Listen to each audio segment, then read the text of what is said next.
Digital 410 Productions proudly presents the What's the Scuttlebutt podcast with your hosts Dodd Abernathy, Jeff Copsetta, and Henry Sledge. New York Times, Dateline, October 4th, 1943. Danish Jews pour across to Sweden. Many refugees are persuaded through Jutland. 1,600 already reported arrested. Stockholm, Sweden, October 3rd. Fleeing the Gestapo terror introduced in Denmark on Tuesday, more than 1,000 Danish Jews reached Sweden, most of them by last night. Braving the icy Øresund, Jewish refugees of all ages and condition arrived on the Swedish coast. Some even swam the strait, 2 miles wide at its narrowest. Others were rowed across by Danish fishermen who charged $375 to $750 for the passage. Not all those who have tried to cross have succeeded. It is thought probable that most swimmers were seized by cramps and sank. Others crossing in boats were surprised by German Navy mosquito crafts patrolling the straits, and their boats were sunk by gunfire. The refugees said that when the Gestapo intruded on their New Year celebration, some Jews had resisted, and both sides had many killed. Municipal authorities and Red Cross branches in the coastal communities in southern Sweden are lodging and feeding the refugees in schools and other available buildings. Many are destitute. Copenhagen reports said that the Gestapo had concentrated on poor Jews, apparently giving those who could afford a huge ransom a chance to negotiate. Travelers reaching Sweden tonight said that Heimlich Himmler had arrived in Copenhagen to superintend the roundup of the Jews, but this has not been confirmed by any other sources. Welcome everybody to another episode of the What's the Scuttlebutt podcast, your favorite World War II based podcast. And Jeff is not with us tonight. He is out doing whatever he does when he's not here. But we do have Henry Sledge once again, and returning to the show, it's been a year or two. I think he was on season 1, Brian Domitrovich. Sir, how are you doing tonight? Good. How are you guys doing? Good. Real quick, Henry, we talk about a lot of books on this podcast, and people listen like, well, where does he get a New York Times story for October 3rd, 1943? One of the coolest Christmas presents anyone ever got me when I worked in radio.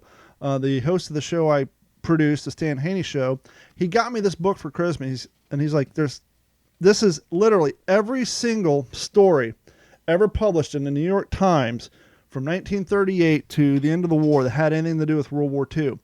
And wow. I used to do this occasionally. I want to start doing it more. Is I'll go through here, say, okay, what day is this podcast going to air, or what day we're recording, and I'll find a news story from that day that isn't 3 pages long. And so that was what was going on this day in 1943. And think about that for a second. You're a bunch of Jews outrunning the Gestapo. You get near Sweden. There's an icy river. Your options are to swim, and as you heard, most of them died from cramps. But there's some fishermen there who will happily take you across for $350 to $750 1943 money. That is insane. Inflation. Yeah, I guess. But anyhow, so I am beat. I am sore. Yesterday was a weird day for me. About 5 months ago, and we don't talk about too much on this podcast, but just to give you guys an idea where I'm at. 5 months ago, I signed up for an OCR race that I've forgotten all about. It was only a 5K, and I joke it's kind of like my first OCR, which is obstacle course racing. That if you guys aren't familiar, I do Savage races, but this was called Rugged Maniac. Here's my medal. It was up in Tampa. 3 miles, 25 obstacles. But since they were easier obstacles, quote unquote, I was able to actually do them all in the first time and finish the race in 33 minutes. But I had to get up at 5:30 in the morning, leave Cape Coral at 6, get there in order to warm up, run a mile, and get to my wave time. Did all that, drove back home 2 hours, ate lunch, and then I had forgotten that I just kind of got in touch with a guy I went to high school with in Grove City, Ohio, who joined the Marines. He was a tank commander, served 3 tours in Iraq and then a tour in Afghanistan. Had been blown up, his tank's blown up by IEDs multiple times. Before retiring, he joined the Wounded Warriors Division. Has nothing to do with the Wounded Warriors Project, but the Wounded Warriors Division, and then retired out of there. And so now he lives in Northport, which is only 30 minutes from where I live, which is crazy that we all grew up in Ohio, then moved down here. And so after getting home, doing this obstacle course race, being super tired, he came down with his kayak, and then we went kayak fishing for 4 hours. And it was so weird to see someone I hadn't seen since June 6, 1997. But we had a good time. I went out and caught a 2.5 pounder, and then got up today, was tired. Me and the wife went out kayaking again today.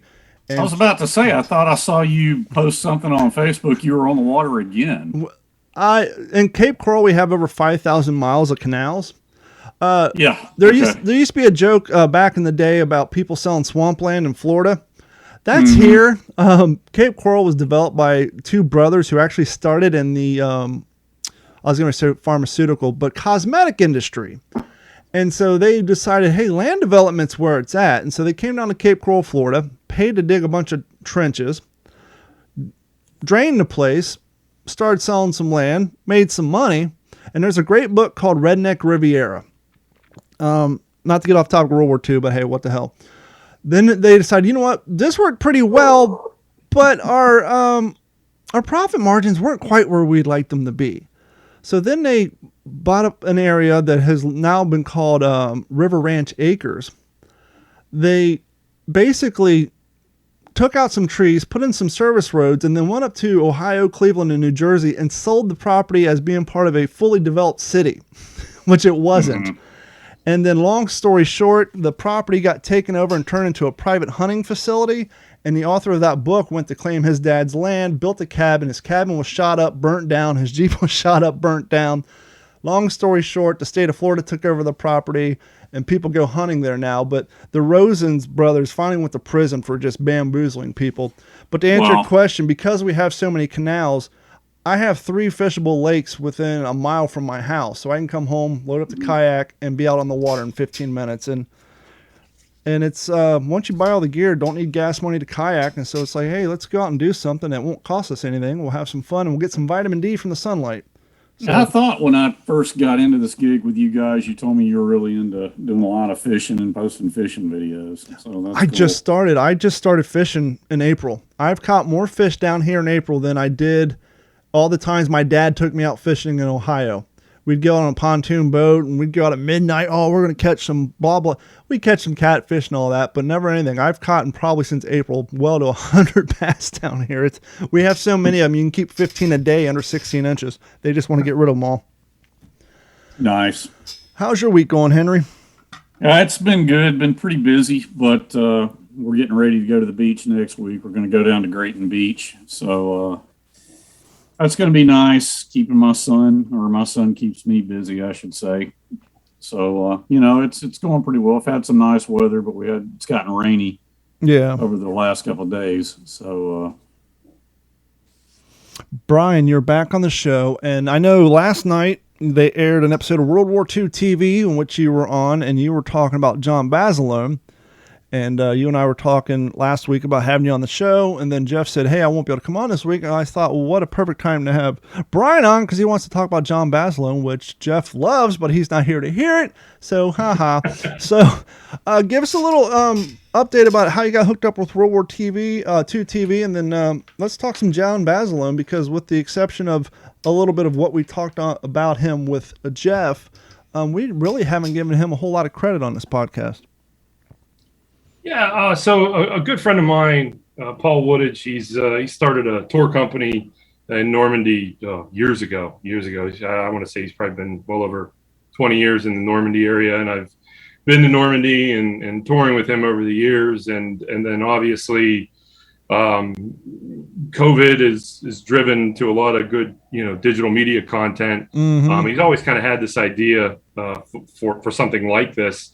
And I think, the whole COVID thing really pushed his hand to do this, and it's turned into something. And he's had some phenomenal guests over the last year. And typically, I think I was actually like the first one to talk about the Pacific on his show because a lot of his stuff is ETO centric, obviously being in that area. Sure. But there is this taste for the Pacific that a lot of them don't know about. So I kind of kicked that off. I want to say it was last year sometime, and then he's had some great shows on. They actually did a live battlefield broadcast from Hong Kong, from the battlefields of Hong Kong.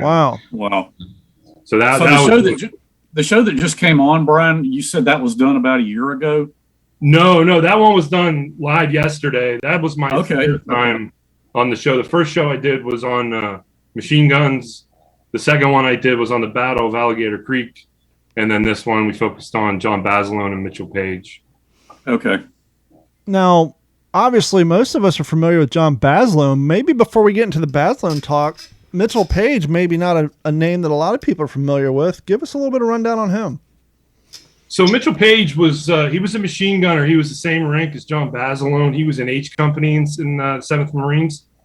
And he was about 4 miles away from John Basilone's position. So again, for everybody to get up on their Guadalcanal history in a very short few sentences, Japanese start building an airfield on the island of Guadalcanal. 1st Marine Division lands there August 7th, and their entire mission is to hold that airfield at all costs.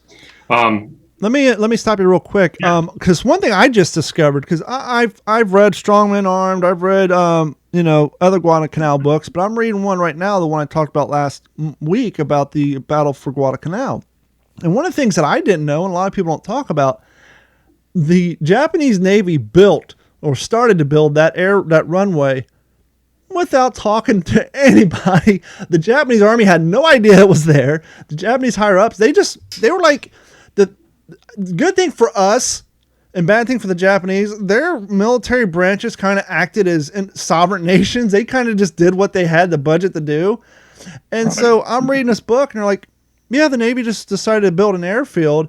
And it wasn't until the Japanese Army found out about it that they said, well, crap, this is a good strategic strong point. We got to get some guys down here to fortify it. And so to me, it's just absurd to think that you have an empire with these branches of military who have their eyes set at least on a quarter world domination lined up with the Germans, and yet you have the Navy building crap and doing stuff without telling the Army. We all know that, the reports are always wrong. Oh, they go in, get their butts kicked. Yeah, we sank 2 destroyers and 3 aircraft carriers.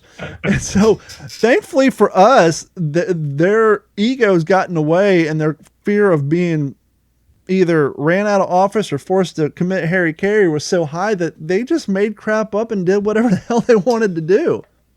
Yeah, absolutely. And for people that have served or are part of military families here in America, obviously there's rivalries, the Army, Navy, Marines, Air Force, everybody. Typically when you get a lot of people from different branches, the ribbing starts. Typically like at a reenactment or a living history, we'll be sitting around a fire. You kind of like back away sometimes. Sure. Conversations, but the Japanese Army and Navy truly hated each other with a passion.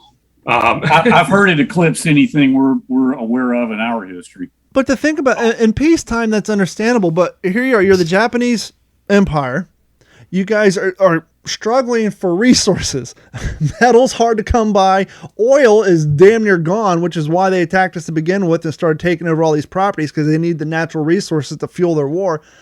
And you got the Navy, okay, let's just clear some trees, use some diesel on our equipment, and just build an airfield without even running it by anybody and seeing if maybe we can get some more equipment down here. To me, it's just staggering, especially in wartime after you did what you just done.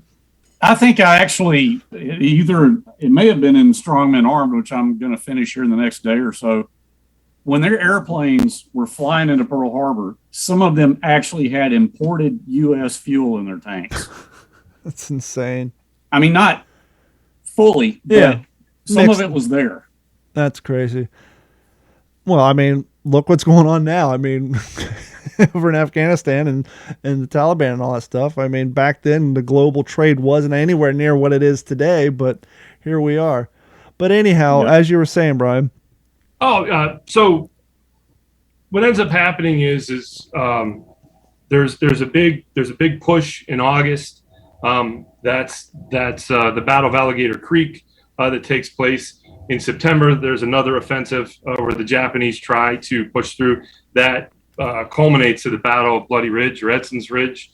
And then in October is where the Japanese and America are all in. They are everybody is saying this is the definitive battle, which is, it strikes people when they first hear that, because you think like, well, there's still a chance, and there's not. And that's what's always drawn me to this battle is that America could have lost this battle. Absolutely. Half a dozen, 24 times. It was constantly in the balance. The American government is drawing up plans. They're drawing up speeches that for the demise of the 1st Marine Division. Is this going to be another baton? Do we actually go to the table and start talking peace with the Japanese at that point? So this is the criticality point of Guadalcanal. And in October, it's kind of everybody's all in. And 7th Marine Regiment lands in September. They actually don't land in August. And part of this is Mitchell Page. He's part of the 7th Marines. And Mitchell Page doesn't get a lot of attention, and it's bizarre. And I had this conversation with Richard Frank, and Richard Frank has written arguably the greatest book on the Battle of Guadalcanal. I mean, it's literally, it's called The Definitive Account. And I asked Richard Frank this there, and I said, just got it in the mail. Why is it that Basilone, like literally, if you read the Page story, I said I believe that Page's story kind of starts intermixing in with Basilone's story, and like the, picking up and running with the machine gun. Basilone does none of that, and I mean, literally, he's laying in between 2 machine guns, and he's rolling from machine gun to machine gun. He has a pistol, and I'm not taking away anything with Basilone did, not in the least.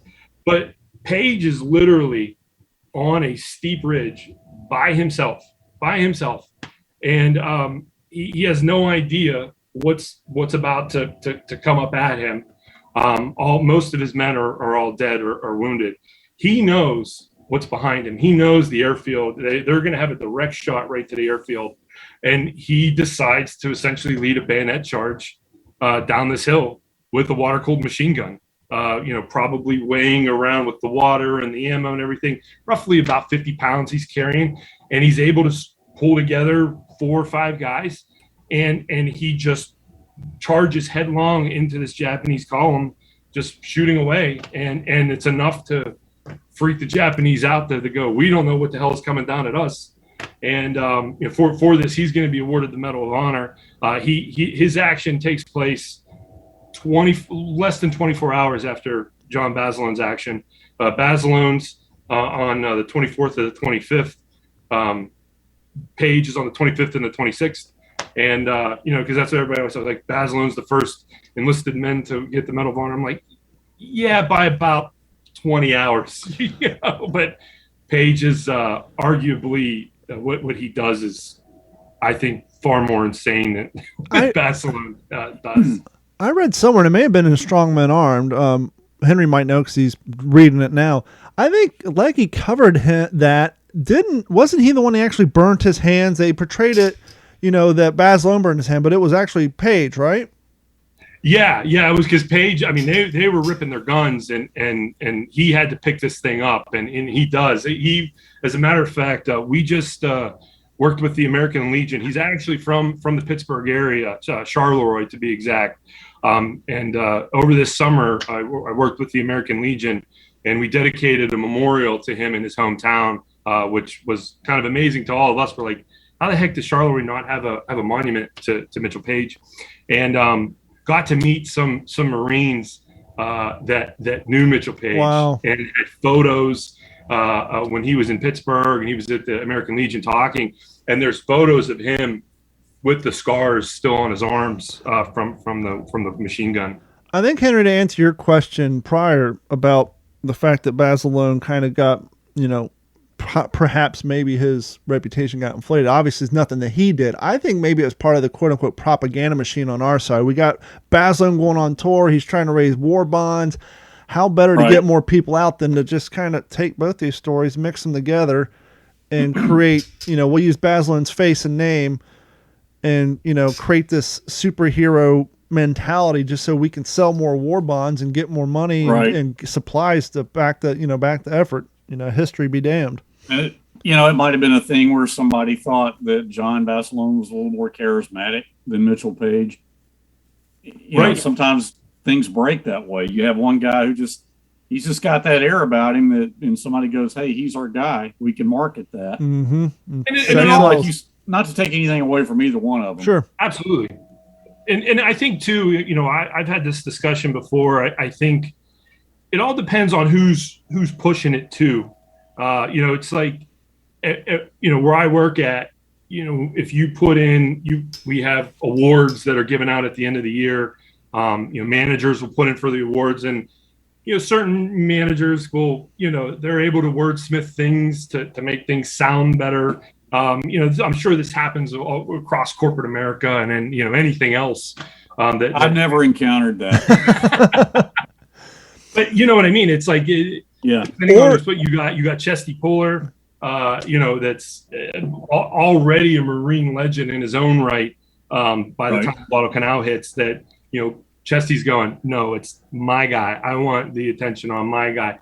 And again, I'm not saying that this happened or anything, but it's still this kind of mystery where like Basilone becomes, it was already a household name. Yeah. Before. It's not like, obviously he goes into Marine lore. I mean, after the heroic deeds and being killed on Iwo Jima. And can I read the last sentence of this chapter 14, Strong Men Armed? Absolutely. It was the hush that comes upon the end of battle, as eerie as that long, white, snake-like blister that ran from the fingertips to the forearm of Platoon Sergeant Mitchell Page. There you go. And, I was going to think, we as historians and, especially people like me and Brian who do living history now, we kind of look at history as in, done a certain way. It could have been something as simple as somebody came down from the War Department saying, hey, we're looking for somebody for a reward drive, preferably a Medal of Honor recipient. And the person asked us, said, what's his, first person came to his mind, that Basilone guy. It could have been something that simple. Give me him. Yeah, it could have just been, I wrote up some papers 2 days ago. What was it? It's like, what was that guy's John name? Basilone. He'll work. Yeah. It could have been something that simple and non-nefarious. We don't know. But again, not to take anything away from John Basilone. Oh, sure, not at all. No. It was like what I talked about on the show yesterday. So, the narrative always is that he's taking on 3,000 Japanese, and for some reason he's barefoot, and he's going 3 days without food, and and this doesn't even happen, and he's actually going up against the 9th Company of the 29th Infantry Regiment, and they're coming at him with 130 guys. Now, Basilone only has 4 guys with him. So it's essentially, 5 on 130, which is still insane. Absolutely. At that point, I'm probably needing a change of clothes at that point. I mean, hell, if it was like there's 20 guys coming at you, I would still be utterly terrified. Again, what he does is, he keeps those guns going. He keeps the ammo coming. Alone, Basilone, between his 2 guns that he fires on that right flank, fires over 60,000 rounds of ammunition just out of the 2 guns. And how many? That's from his own testimony. I mean, we were able to actually come across his Medal of Honor testimony, and he just walks it down through of everything he fired and what he did, and again, just doing that at night.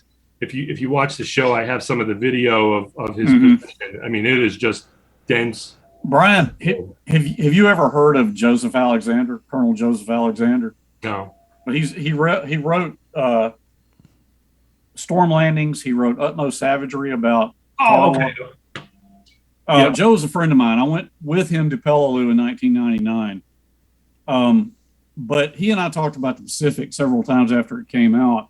And again, not to make the show all about the miniseries, not that that's a bad thing, but we were talking about. I got my travel Peleliu shirt on. I saw that. I saw that.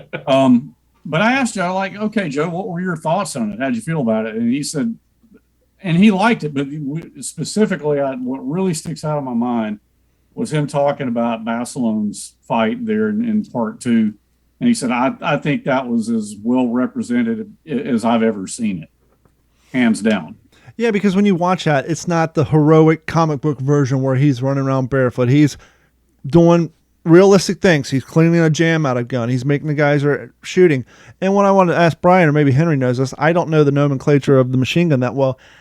For people trying to figure this out with the amount of ammunition you said he expended, how many rounds does a belt hold on the water-cooled 19, what is it, 19, the brown? 1917. The yeah, 1917. 250 rounds. So think about that, 250 rounds. Okay. Yeah.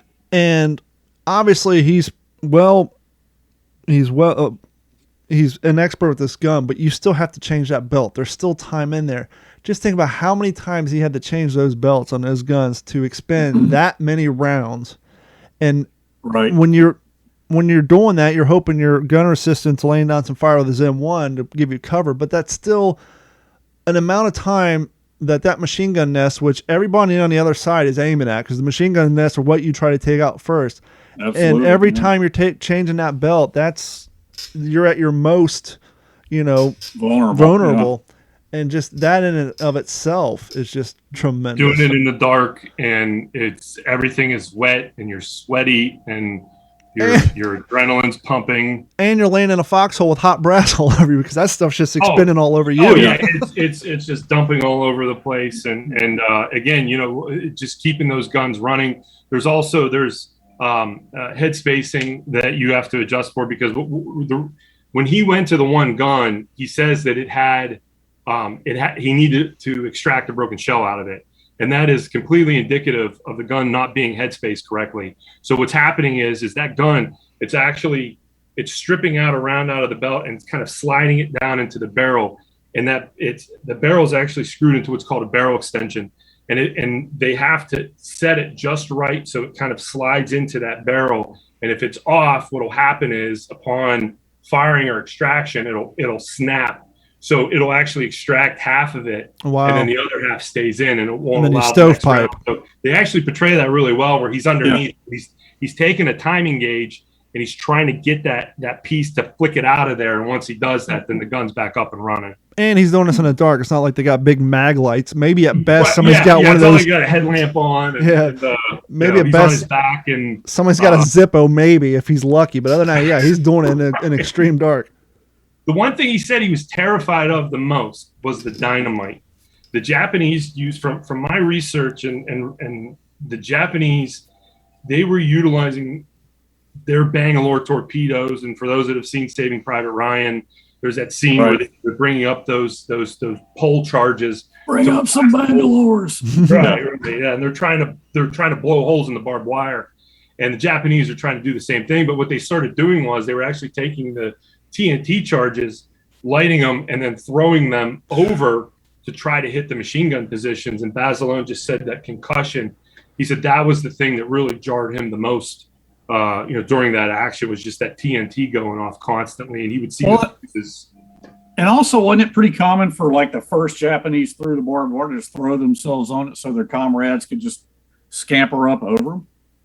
Yeah, I mean, I don't know that happened there, but yeah, I mean, the Japanese were pretty fanatical throughout the entirety of the war, but what I always give credit to the 1st Marine Division during that battle in particular, because they're really facing the A team. I mean, they are facing the best of the best, both at sea, land, and air. You're talking Absolutely. Highly qualified pilots. Their Navy is just on point in the night fighting arena. And, it's, again, what they're doing, but it's their tactics that's holding them back. Basilone, in his own account, says they're a very rugged soldier. They're very tough, but he's like, their tactics seem kind of stupid. He's just like, they just keep coming into this, where after August and September, you'd think thered be a lessons learned to go, maybe let's not do this. Maybe let's try to find something else. And to that generation of Marines and soldiers, keep in mind their grandfathers fought in the Civil War. So to them, I'm sure a handful of them probably sitting there in their foxholes watching the Japanese run at them, thinking this is very, very reminiscent of Civil War and Revolutionary War tactics, where we're all just standing in a field running at each other. We've moved past this for a reason. Holy shit, my grandfather was right. They do just charge at you. And crazy thing is, we know that Carlson, went over and, worked with the Chinese army and all that, right? Gung ho. Yeah, and so in Gung Ho, it's interesting how Henry was talking about the first Japanese soldier would land on the barbed wire. Carlson taught his guys to do the same thing. And you almost wonder if maybe he got that tactic from watching the Chinese army. But yeah, and in Gun Ho, you'll see them. And they actually talk about, I think I saw another training video where they show that they fall and they kind of fall and do it in a way that produces the least amount of puncture on them. But yeah, they would just, the first person fall on the barbed wire, make an opening. When you don't have time to go up there with your snippers and cut it open, just first guy takes the hit and everybody else just runs over him. To underscore what Brian was talking about, I mean, early on, it was so touch and go for us at Guadalcanal. And I mean, wasn't Vandegrift actually, he was told you were authorized to surrender if worse comes to worse. And I mean, was that before the Getke patrol or after? It would have had to have been before, because after the Getke patrol, there was no surrender. Yeah. Well, the Getke patrol, the weird thing about that is that that should have never happened. Right. The Getke patrol was arrogance for the American part, because what's happening is Getke, everybody wants to make a name for themselves at that point. They hear that these Japanese want to surrender at the mouth of the Matanikau. The operations people and the 5th Marines are coming back and they're kind of strolling in camp going, wait a minute, the intelligence wants to take a patrol down there. They're like, that is a hornet's nest down there at the Matanikau. We just got back there from there, and those guys they want to brawl. They don't want to surrender. And, Getke goes, obviously, all but, 4 people are massired. To this day, famous sabers flashing in the sun. Yeah, you see it in Guadalcanal Diary. And to this day, those Marines are still MIA, including Getke himself. I don't think there's in my opinion, of being there, and I've been there when there have been recovery efforts. Really? For some of the bodies on the island, and to our knowledge, either they were either washed out to sea or eaten by crocodiles. The remains. There's a story that they say that they're never seen again after that. But actually, L35 and some of the 5th Marine patrols that are coming through there on their way to the Matanikau see the bodies in shallow graves, and they just can't. Their mission isn't to bring them back. It's that they're going for other operating purposes. But by the time we're able to kind of get our bearings and thoughts and, we got those guys buried there, more than likely they've been probably, eaten, because crocodiles are very much there's still an issue on the island. We actually had some encounters, and I believe in Robert Leckey's book, he talks about after the Battle of Alligator Creek, where he swims out and he takes the binoculars from the Japanese officer and he swims back to shore all proud. And I think he has a knife in his mouth and references like being a pirate. And then his buddies are looking through the binos and they're going, hey, look, there's that guy you were just out. And the crocodiles are ripping him apart. And because geez, I was just out there. Because in Helmet for My Pillow, he talks the first night there, they see a V shape going down and they don't know what it is. It wasn't until after the battle that they realized they're crocodiles, which, by the way, tonight out on the kayak was the first time I've come across an 8-foot alligator in the canal, less than 30 yards from where we were fishing. So we promptly paddled the other way. But I digress. I just got to get this out there because I know I'll get an email or a message. I think when we were talking about John Basler and I was talking about changing belts, I wasn't thinking of the timeline. I think I may have said he may have hoped maybe his machine gunner was using his M1. It would have been in 1903, which, to Henry's point, goes to show that when we landed on Guadalcanal, we were still using some old equipment. Them ones haven't been issued yet.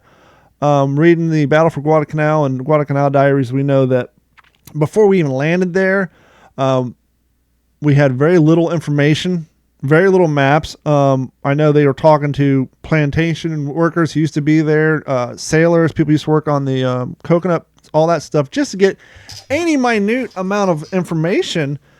And not to mention that we tried to push back the landings as far as we could. We got a week out of the deal because all of our guys. It's a week. They're like, we'll push it back from the 1st to the 7th.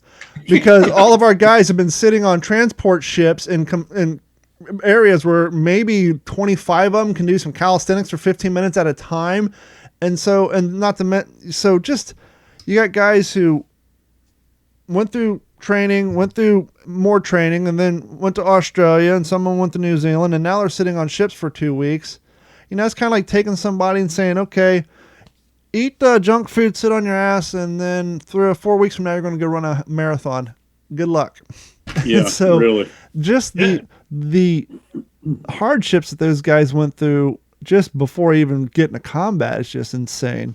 Their maps were all wrong. As a matter of fact, they're set up in the main divisional command. They're planning this out of a hotel room in New Zealand, and a few guys from the hotel bar mistakenly walk into the planning room, and hi, guys. they walk right in, and there's all of these maps of the invasion that they're drawing up, and these guys are like, and nobody was in the room. Yeah. And all of a sudden, the officers walk in, and they're like, "Who the hell are these guys?" And they're just all drunked up, and they're like, "Oh, sorry, we went in the wrong room." And they're like, "Get out, get out, get out." And by the way, shut up. Yeah, and again, it's the planning that's taking place. Iwo Jima, Okinawa. I mean, everything is planned to the T. I mean, the support structure, the infrastructure. Guadalcanal, there is just none of that. I mean, they dub it. I mean, it's Operation Shoestring. I mean, it's just they're planning on the fly. Vandergrift's like, okay, I got half my division in Samoa. I got some here. So it's really a miracle. What's happening and all throughout the battle. I mean, there's stories of there's a story where the torpedo bombers were all down at the time. I can't think of the guy's name. I think it was Geiger's personal pilot. He came in with a Catalina. Yes. And, hand grenades. Yeah. Well, so he flies in. So he's coming from Espiritu Santo, and he's flying back anything he could fit into the plane. And he says, "Hey, throw a couple torpedoes into the Catalina."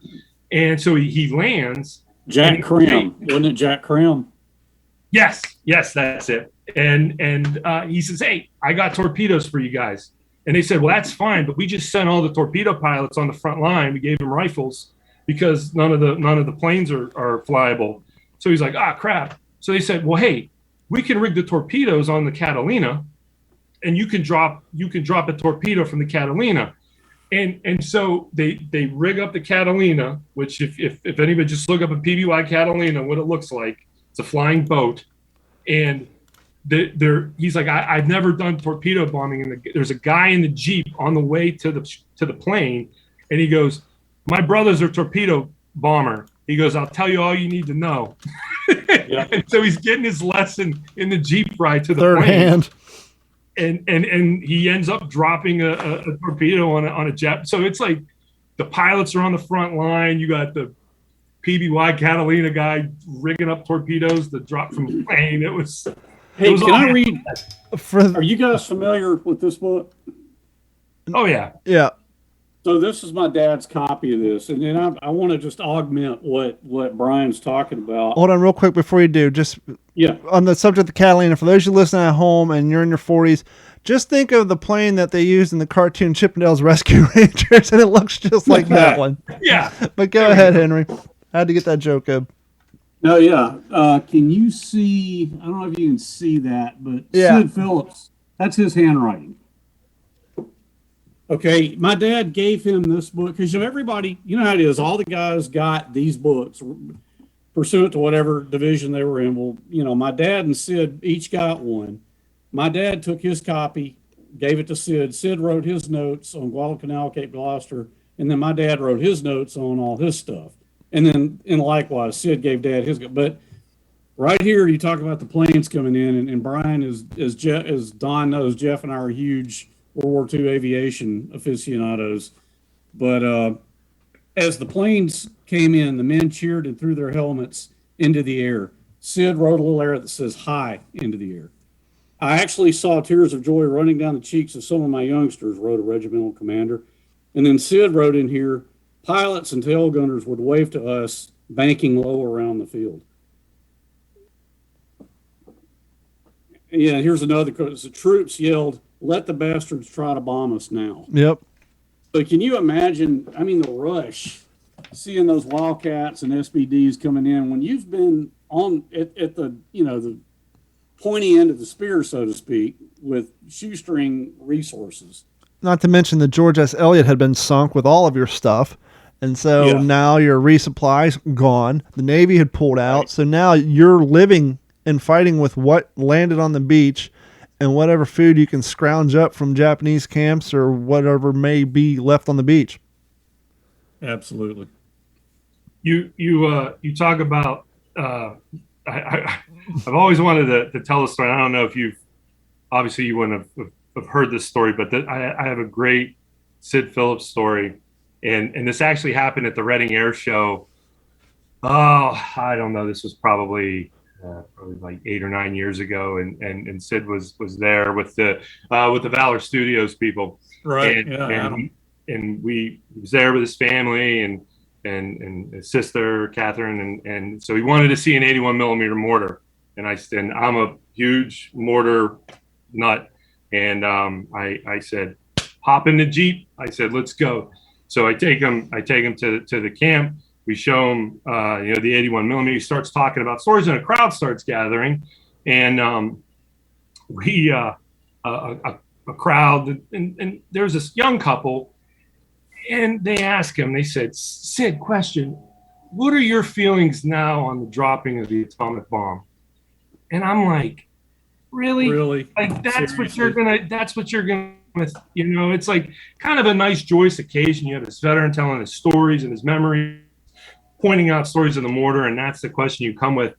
And Sid looks at him, and he's standing right next to me, and he goes, well, he's like looking back on it now. He goes, I guess I have a few regrets. And I kind of look at him, and he goes, my biggest regret is I wasn't on the Enola Gay to pull that lever myself. and everybody goes crazy. And then he leans over to me and he goes, hey, don't tell anybody, but the favorite tractor on my farm is a Japanese tractor. She's like, just keep that between you and me.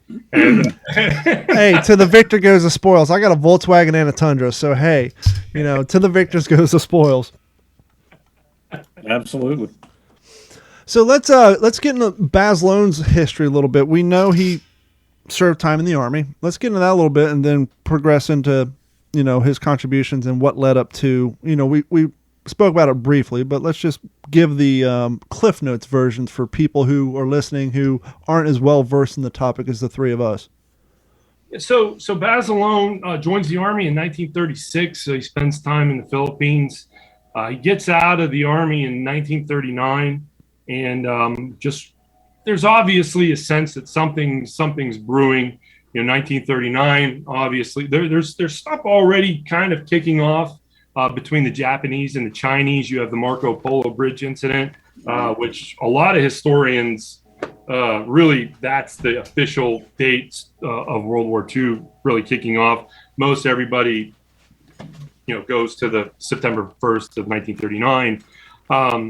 So John Baz Lone knows that, there's going to be probably a huge fight coming up. Wants to go in, wants to be the toughest, wants to be the best. And joins in the Marine Corps in 1940. A fun piece of trivia fact that a lot of people really don't know is that John Baz Lone never went to Parris Island boot camp. He never went through Marine Corps boot camp. So I've actually ruined a few of my friends that have, they're Marines, career Marines, and they like, holy crap, it's like time we're at Parris Island, we always say, like through these doors have come some of the great Marines, and I'll rattle off names like John Baz Lone. And I'm like, yeah, he never was there. I said the Marine Corps was essentially like, look, we want you to be a machine gunner. It's the same machine gun. You got experience. We need NCOs, and you're going to go right into the fleet. And he actually gets assigned to the 5th Marines out of the gate. And then later on, he's transferred to the 7th Marines. And from there, he just starts training and with machine guns, and is somebody that has some experience with machine guns and is an expert. And obviously, once the 1st Marine Division is formed, he's part of that, and that's he starts his journey along with the 1st Marine Regiment, 3rd Marine Regiment, 5th Marine Regiment, 7th Marine, 11th Marines to New Zealand and Guadalcanal, because a lot of people think that there's this Europe first mentality. We're going to wait on the Pacific. That's you hear a lot of that in like TV shows now and books and everything, but if you really dig into it, we were mightily concerned with the Japanese, because people were coming back. Admiral Fletcher's coming back going, these guys are violent, and they've taken out us, they've taken out the British, they've taken out the French, they've taken out the Netherlands, the Dutch. They're like, they are for real, and if they keep expanding, we're gonna be in some real serious issues here, and so that's really what Guadalcanal is. They're like, hey, they're now building an airfield that could potentially sever the lifeline to Australia. Originally, our original plans were we were going to use Australia kind of how we used England in Europe, right? That we were going to stage everything there, and we're like, if that gets cut off, we're going to be SOL, and so that's really why Guadalcanal is. And the Japanese really aren't on Guadalcanal that long. They actually they take it in May of 1942. So they take Tulagi, which Tulagi is about 20 miles away. That's the British really own the Solomon Island territories, and they take it in May. And actually, part of the reason why the Battle of Coral Sea happens is because we hear that the Japanese take Tulagi, and a detachment of fighters are sent out to just go bomb them. And the Japanese aren't stupid, and they're going, wait a minute, those are carrier-based planes. There's got to be carriers around here. So let's start sending people out. And that's really what kind of kicks off the Battle of Coral Sea. And then they start building the battle, or they start building up the airfield on Guadalcanal. And actually, Guadalcanal is not even in a lot of the actual battle plans early on. The actual code and the orders within the operations are Tulagi and adjacent areas. Yeah, I think Tulagi is the prize. And then we realized early on that Guadalcanal is the prize, not Tulagi. And as said before, the Navy built the airstrip without the Japanese Army even knowing. And in the book I was reading, the Japanese Army even considered it as the insignificant little island of Guadalcanal until they discovered that the airstrip was being built. But you were just saying that they didn't really land there until May, which is another thing that goes to lead to our benefit. We know later on that Tarawa, Peleliu, Okinawa, the battle was so hard because they had spent so much time before we got there reinforcing everything. Could you imagine how much more severe the Battle of Guadalcanal would have been if they had been there for a year? A year and a half? Yeah. But the fact that they only had 3 months to try to fortify it was another kind of happenstance in history to help us at least gain that early foothold, especially considering, as we were saying early, the whole Operation Watchtower was kind of just thrown against the planning board and let's see what sticks. Let's get McCain to try to scrape up some airplanes. Let's get some guys out there.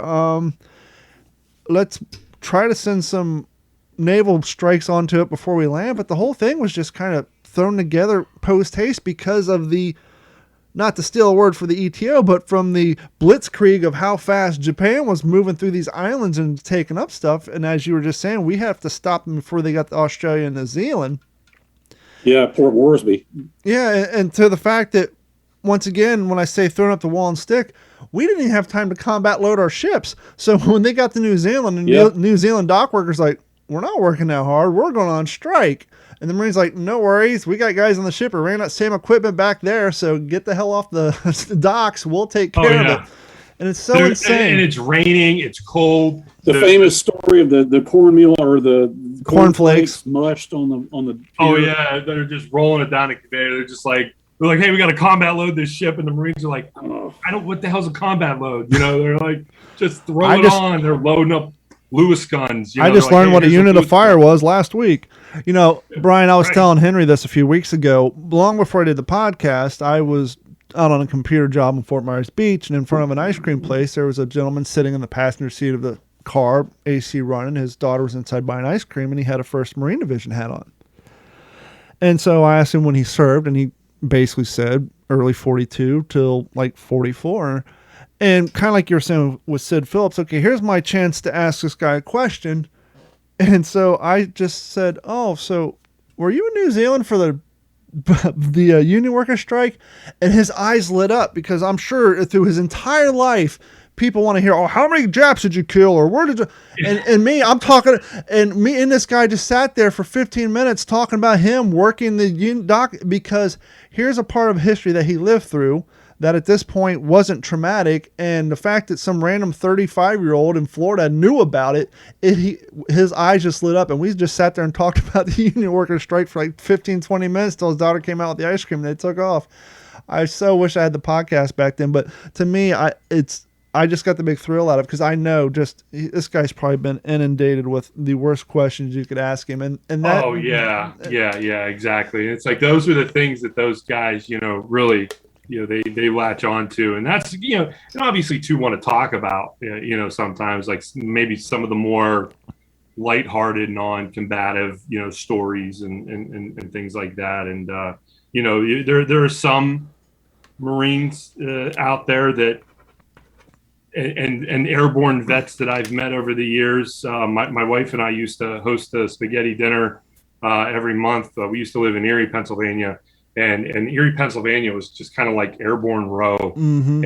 And so we would have 82nd and 101st vets to our house for spaghetti dinner.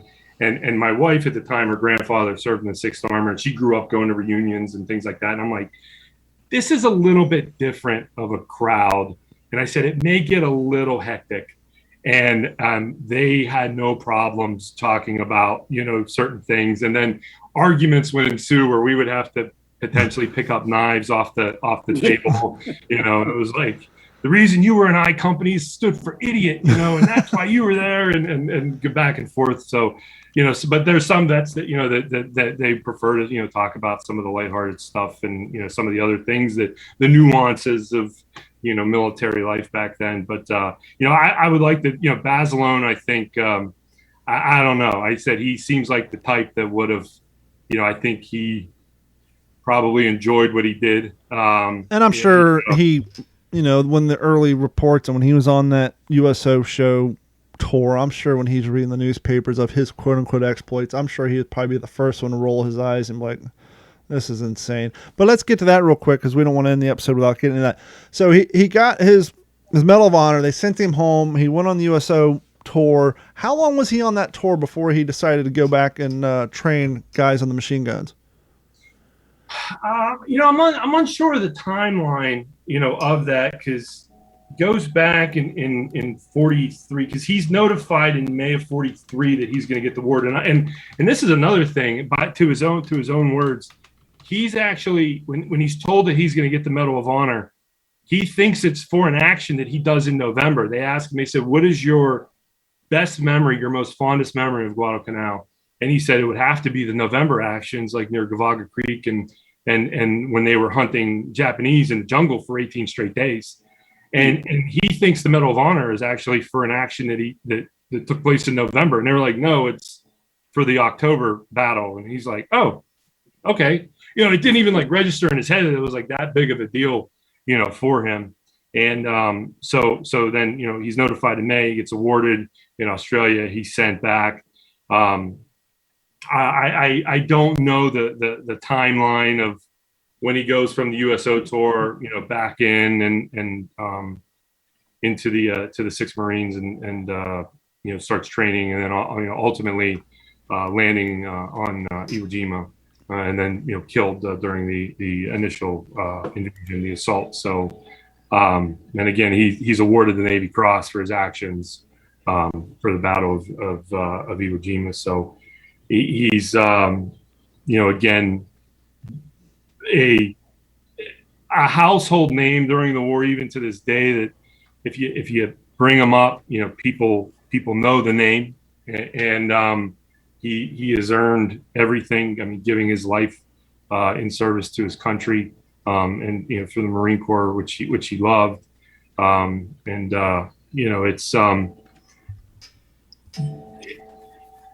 talking about the story, and that's why like I feel bad sometimes when we talk about these. You get kind of the nerd circle that we talk about certain things where and sometimes some people kind of look at it almost disrespectfully, like we're disrespecting them in some way, and it's just really trying to separate that fact and fiction. And sometimes the facts are even more amazing than these tall tales that get bred out of these stories. And it's again, just for me, the battle has always held a special place in my heart, and some of these guys that really made it happen, because if not, it turns into a much different story for the Absolutely. battle.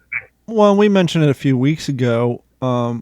The fact that Lena got married and became a widow at 33, being a 43-year-old guy, I know how young 33 is, and to never remarry, to me is just, one, it obviously shows the love and passion she had for John, but it's almost in and of itself a tragedy, because you wonder how much on life did she miss out on to go from 33 up until the age she passed away, not creating a new family and perhaps extending a bloodline. It's just that in and of itself is a tragedy too. So it's almost like, I don't want to say a wasted life, but you're not living up to your full potential. So it's almost like when he did pass, he kind of took half her life with him, and she was just so devastated and heartbroken that she just never remarried, never formed a family. And that in and of itself kind of adds to the tragedy. At least I feel that way when I read it into it.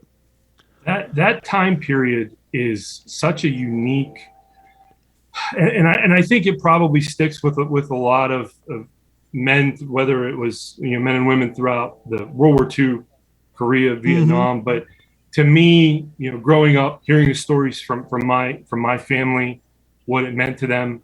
My wife's grandfather, he served in the 6th Armored Division. When he was going, my father-in-law was going to go get married. He goes, "Dad, I'm getting married," and gave him the date. And my wife's grandfather said, "Well, I won't be there." And my father-in-law was like, "What are you talking about?" And he goes, "Well, that's Company B reunion." And he said, "You got it." And they had to reschedule their wedding for his unit's reunion. And when he passed, one of his battle buddies was just crying over his coffin, and he wasn't there when my wife's grandfather was wounded, and he was crying, and he was just saying, he goes, "I wasn't there for you, Milt. I wasn't there for you, Milt. I wasn't there for you, Milt." And I told my sister-in-law, I said, "That man probably knows more about your grandpa than your grandma ever did." And I said, this time period, and again, Henry, the stories that you were telling the other day on that show about your dad, when your mom said, there's your mom, there's your dad, there's Ak. It's just like this time period and these people that lived through it. It's such a unique time period, and it stayed with them throughout the entirety of their lives, and it meant so much to them, as miserable as it may have been, and for the good or for bad. I mean, it's just part of their DNA. Can I share a little quick story? Yeah. Because you brought that up. To your point of the mindset, and I've heard my mom tell this story, but it wasn't that long after they were married. They were in the car going somewhere. This probably would have been around Auburn University, early 1950s. My dad would have been in graduate school. And they're driving down the street, and there was a squirrel in the middle of the street that had been run over.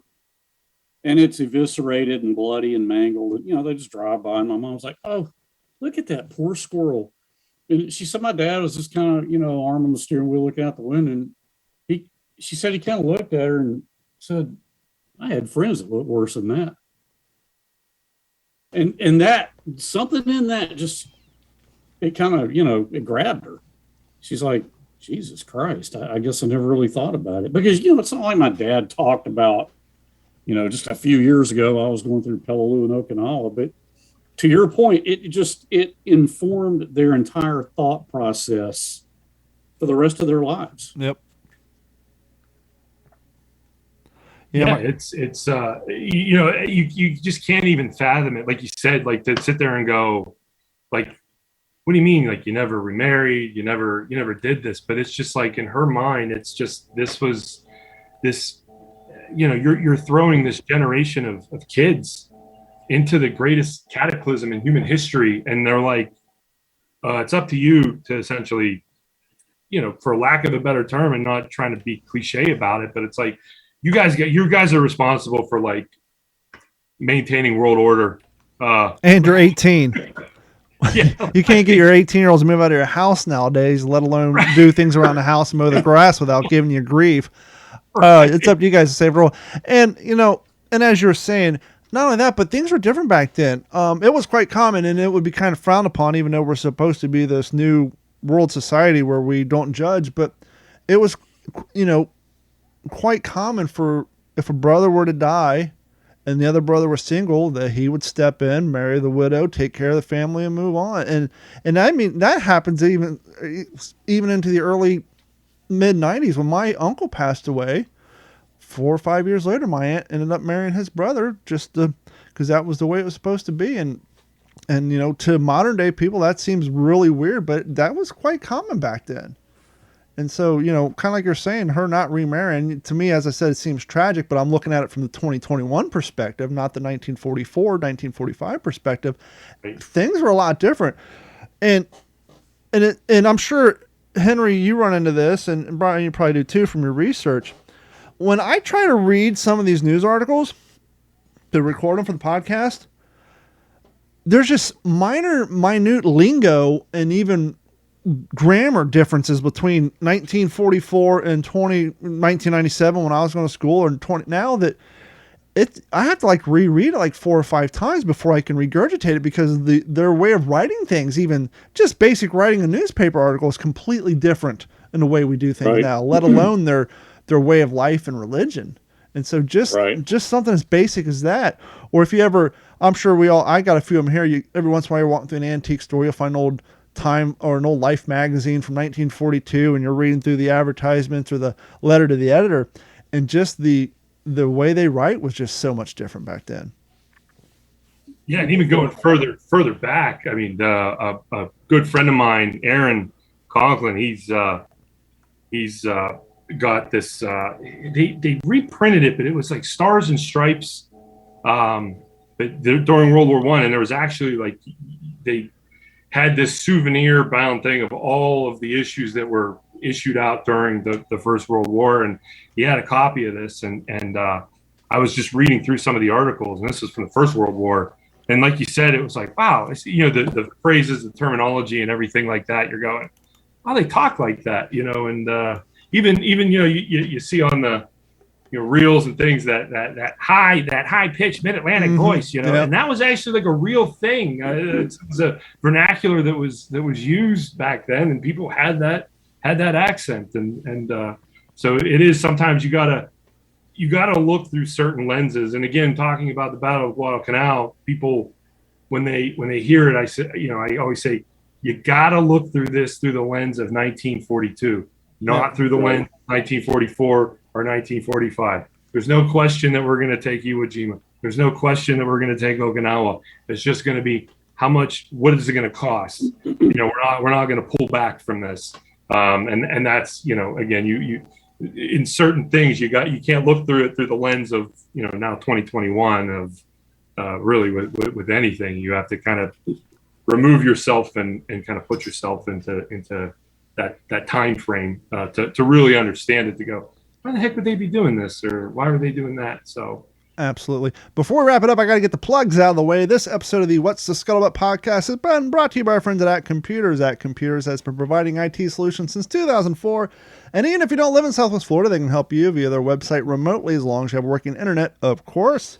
So give them a call at 239-283-1120 or head over to act-capecoral.com and hit the contact us link. And if you do live in Southwest Florida, you need computer repair, laptop repair, network expansion, server migrations, what have you, anything technical related, give them a call at 239-283-1120 or head over to act-capecoral.com. And while you're on the internet, please head over to WTSPWWII.com and click on that orange Patreon link. That helps to go to support the show and help us pay for the little overhead we have here. And I want to thank everybody who is currently a Patreon member. And while you're there, also, please click on the link, go to our YouTube channel and subscribe and help us get the listenership up there. Henry, do you have anything you want to plug or get out there to the awareness to the audience? Actually, this is perfect with Brian being here quickly. I will say the We Happy Few 506 episode will be, the next one is October 9th. I will not be part of it. My family and I will be on vacation, but it is going to focus on the Barcelona story. It's going to have, of course, the same crew that was there, but it's also going to have Josh Bitton, who played JP Morgan. And I really enjoyed talking to him a couple of weeks ago in a Zoom meeting that we did. But it's the next episode. It will be live, and it's going to focus on the Barcelona story. Fantastic. So, I'll be on the episode after that, I guess, because I'll be back from being out of town. But that will be October 9th.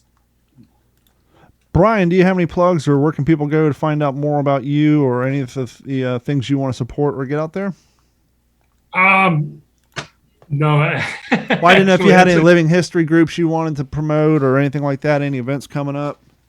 No, I mean the only really two big events that I do, obviously, the Reading Air Show that takes place in Reading, Pennsylvania. It's a World War II weekend. Happens first weekend in June. If you're ever in that area, it is well worth the time to visit it. Typically, it sees 40, 50,000 people. You could see B-29s in the air, B-17s, all kind of rare aircraft. How many Corsairs? There, I mean, it is just. It's crazy because we're doing our Pacific themed encampment, and we're right at the entrance of the taxiway. So there's many mornings where I get the authentic wake up where I'm in my tent and Corsairs are revving up, and it's actually blowing the flaps of the tent, and we're getting the exhaust through the tent, and you're waking up, you're like, oh man, the planes are, you're sitting there going like, that's a good feel.